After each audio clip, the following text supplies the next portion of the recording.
उत्तम स्वामी की कथा में भारी हंगामा हुआ। महिलाओं पर कलश का जल फेंकने के दौरान हंगामा हुआ। जल फेंकने के दौरान जमकर धक्का मुक्की हुई। कुछ कार्यकर्ता महिलाओं के साथ धक्का मुक्की करते नजर आए। धक्का मुक्की से मौके पर अफरा तफरी मच गई। हंगामे और धक्का मुक्की का वीडियो वायरल हुआ। भेड़ाघाट क्षेत्र स्थित हीरापुर बंधा में आयोजित की गई थी कथा।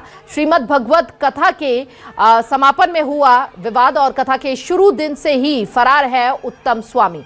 कथावाचक उत्तम स्वामी पर लगे हैं दुष्कर्म के भी आरोप। यह बड़ी जानकारी इस वक्त आपको दे रहे हैं। जल फेंकने के दौरान जमकर वहां पर धक्का मुक्की होना शुरू हो गई और देखिए किस तरह से वहां पर माहौल खराब होता हुआ नजर आया। उत्तम स्वामी की कथा में यह भारी हंगामा होता दिखा। कुछ कार्यकर्ता महिलाओं के साथ धक्का मुक्की करते हुए दिख रहे हैं वीडियो में भी। देखिए जरा।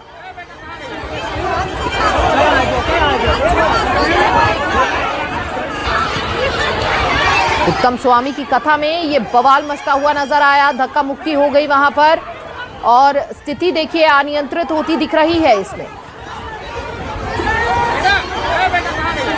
भारी संख्या में वहां पर श्रद्धालु पहुंचे हुए थे कथा सुनने के लिए। भेड़ाघाट क्षेत्र स्थित यहां पर आयोजन हुआ और श्रीमद् भागवत कथा के समापन में ये पूरा विवाद हुआ। उत्तम स्वामी की कथा पर यह विवाद हुआ। कथा सुनने आए थे भारी संख्या में यहां पर लोग, लेकिन जैसे ही जल वहां पर देना था उस बीच अफरा तफरी का माहौल वहां पर बन गया। बताया जा रहा है कि कुछ वहां पर लोगों ने महिलाओं के साथ धक्का मुक्की भी की। महिलाओं पर कलश देखिए जल फेंकने के दौरान जमकर धक्का मुक्की वहां पर हुई है। अफरा तफरी का माहौल वहां पर बन गया जल फेंकने के दौरान। इसके साथ साथ देखिए भगदड़ की स्थिति वहां पर बनती हुई नजर आ रही है। कुछ कार्यकर्ता महिलाओं के साथ धक्का मुक्की भी करते हुए नजर आ रहे हैं। वीडियो के अंदर साफ दिख रहा है। दो तस्वीरें आपकी टीवी स्क्रीन पर हम आपको लगातार दिखा रहे हैं। ज्यादा जानकारी के लिए संवाददाता कुमार इंदर हमारे साथ जुड़ चुके हैं। कुमार इंदर, कथा के दौरान क्या इस बात का बिल्कुल भी अंदाजा नहीं था कि जब जल दिया जाएगा, फेंका जाएगा, तो वहां पर स्थिति को कैसे नियंत्रण में रखना है, या कोई इंतजाम नहीं थे वहां पर? इस तरह से धक्का मुक्की कार्यकर्ता महिलाओं के साथ धक्का दे रहे हैं। देखिए, इसको सिर्फ इंतजाम की कमी नहीं कह सकते, इंतजाम की बंद इंतजाम ही नहीं कह सकते।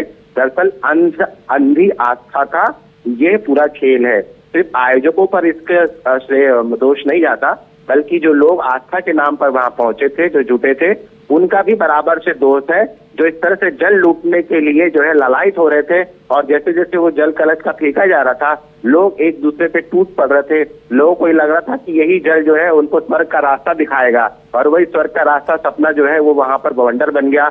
बात पहले तो जल लूटने की होड़ मची। महिलाएं भी खूब आगे बढ़ बढ़ के जल लूटने की, अपने आप को जो है पवित्र करने की जो है होड़ में दौड़नी पड़ी। और जब वहां पर भगदड़ मची तो आयोजक मंडल के लोगों को भी उतरना पड़ा और उन्होंने फिर महिलाओं के साथ धक्का मुक्की शुरू की और फिर पूरी व्यवस्थाएं जो है वो चरमरा गई। लेकिन सबसे खास बात यह है कि आयोजक मंडल ने यहाँ पर भी अपना पानी फेंकने का, यानी कि जल फेंकने का सिलसिला नहीं रोका।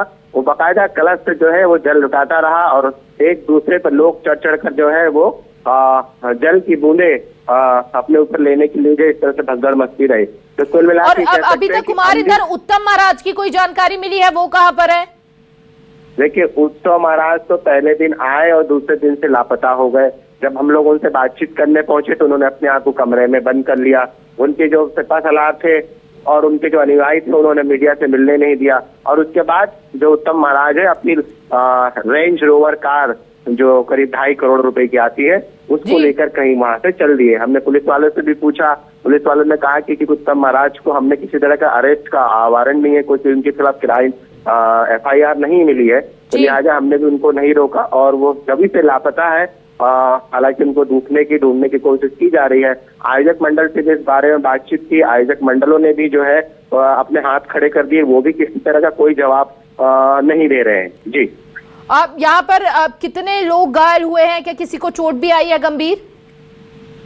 देखिए, कई लोगों को चोटें आई हैं, गंभीर चोटें तो नहीं कह सकते। धक्का मुक्की जरूर हुई है और अभी क्योंकि किनको चोट आई है तो वो लोग सामने आएंगे और बताएंगे। कुमार इंदर, हमने इससे पहले कई अन्य प्रदेशों में भी देखा है कि इस तरह के आयोजनों में अगर धक्का मुक्की होती है, कई लोगों की जान भी जा चुकी है और ये घोर लापरवाही भी इसे कहेंगे, बड़ी अनदेखी भी इसे कहेंगे। बहुत बहुत शुक्रिया कुमार इंदर आपका तमाम जानकारी साझा करने के लिए। फिलहाल